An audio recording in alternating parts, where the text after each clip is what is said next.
Hello students, welcome back. आज हम लोग बात करेंगे लॉजिस्टिक एंड इट्स क्लासिफिकेशन के बारे में कि लॉजिस्टिक होता क्या है और वो क्यों यूज़ किया जाता है, क्या उसका इम्पोर्टेंट है। सारा हम लोग डिटेल स्टडी करेंगे लॉजिस्टिक के बारे में।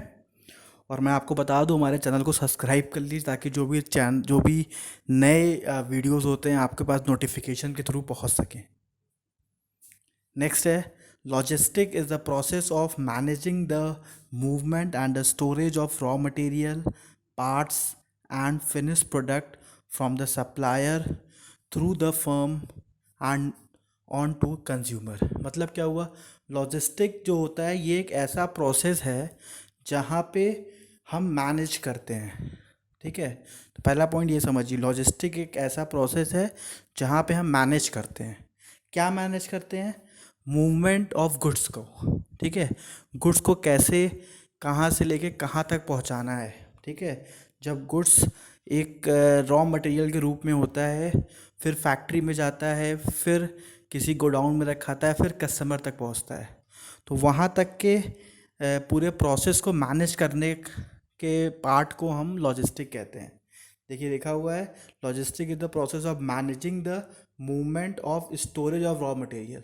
मतलब रॉ मटेरियल को कहाँ पे स्टोर करना है, उसके पार्ट्स और उसके फिनिश प्रोडक्ट जब बन जाएंगे तो वो सप्लायर तक पहुँचाना, उसके बाद सप्लायर के बाद उसको कंज्यूमर तक पहुँचाना। मतलब एक रॉ मटेरियल कहीं से आया, मतलब मान लेते हैं रॉ मटेरियल जो है वो फार्म से निकला।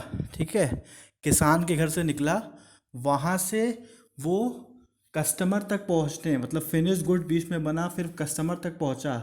वहाँ तक के प्रोसेस बीच में जितना भी चीज़ आया, जैसे अब फार्मर के यहाँ से निकला तो पहले गया सफाई होने के लिए, सफाई होके वो रॉ मटेरियल बना, रॉ मटेरियल होके फिर उसको रखा गया, उसको फैक्ट्री भेजा गया। अब फैक्ट्री में फिनिश गुड्स बना, फिर उसको भेजा गया गोडाउन में, गोडाउन में रखा गया, फिर गोडाउन से वो गया सप्लायर के पास, सप्लायर के पास वो गया कस्टमर के पास। तो ये जो पूरा प्रोसेस होता है इसको हम लॉजिस्टिक कहते हैं। क्लियर हुआ?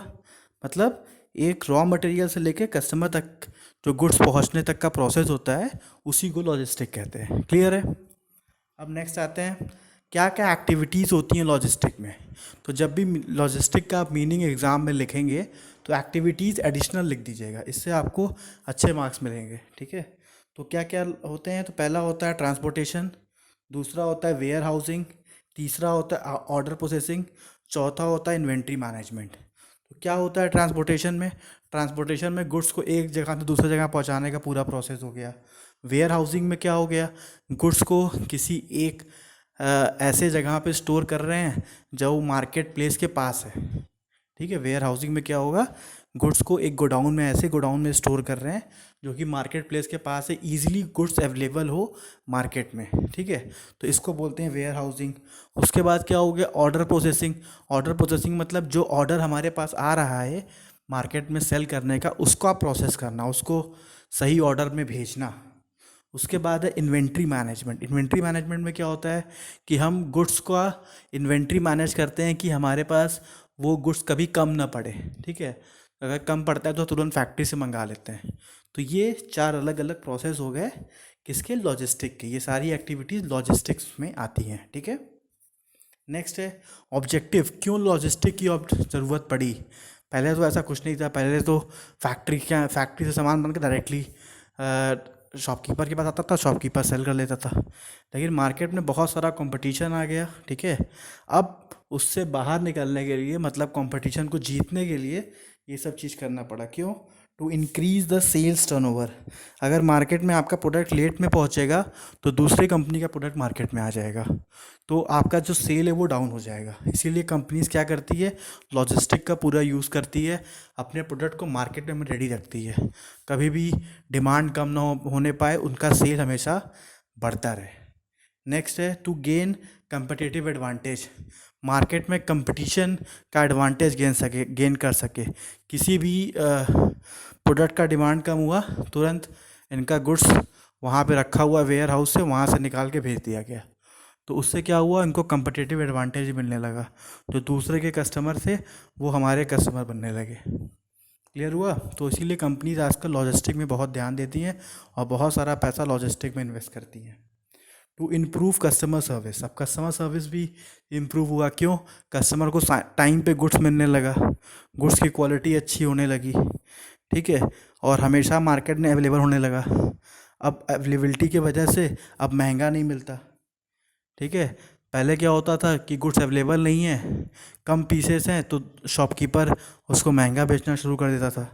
लेकिन अभी क्या है, गुड्स पर्याप्त मात्रा में है तो कोई दिक्कत ही नहीं है, आराम से गुड्स का जो ओरिजिनल प्राइस है, जो उसका एमआरपी है, उसी पे सेल हो रहा है, तो कस्टमर भी खुश है कि हाँ ये प्रोडक्ट अच्छा है, ठीक है। To reduce time and cost involve in the physical distribution, अब जो समय और जो पैसा इन्वॉल्व होता था जो फिजिकल डिस्ट्रीब्यूशन में, जो हम जा जाके पहुंचाते थे गुड्स, वो कम हो गया। क्यों? लॉजिस्टिक में क्या होता है कि हम थोड़ा मोड़ा गुड्स नहीं, एक साथ बहुत सारा गुड्स उठा के किसी वेयर हाउस में रख देते हैं और वो मार्केट के पास होता है। तो एक साथ जब गुड्स आता है तो हमारी कॉस्टिंग बड़ी कम हो जाती है, ठीक है। अगर वही थोड़ा थोड़ा सामान भेजें तो वो महंगा पड़ता है। तो लॉजिस्टिक का हम लोग जो यूज़ करते हैं उससे फ़ायदा क्या होता है, गुड्स की जो ट्रांसपोर्टेशन कॉस्ट है वो बहुत पर यूनिट बहुत कम हो जाती है, तो इसका फ़ायदा कंपनी को मिल जाता है। तो इसीलिए लॉजिस्टिक को हर एक कंपनी यूज़ करती है और हर एक कंपनी इससे अच्छा प्रॉफिट कमाती है और मॉडर्न बिजनेस की नीड्स हैं लॉजिस्टिक। थैंक यू स्टूडेंट्स, हमारे चैनल को सब्सक्राइब करिए। Thank you.